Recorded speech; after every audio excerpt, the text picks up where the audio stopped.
बुढी आमा यहाँ बास पाइन्छ होला? पाइँदैन यहाँ त छैन।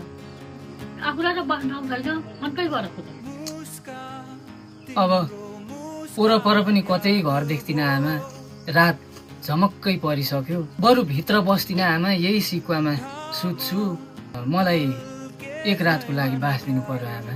हुन्छ बस न त, बस, तर खानेकुरो केही पनि छैन मसँग। खानेकुराको केही सुर्तै गर्नु पर्दैन बुढी आमा तपाईँले।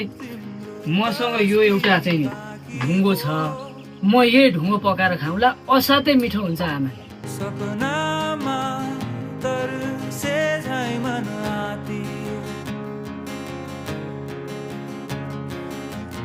आहा, कति मिठो खानेकुरा बन्यो। अब यसमा अलिकति घिउ हाल्न पाए त। म ल्याउँछु, ल्याउनुहुन्छ? ल्याउँछु।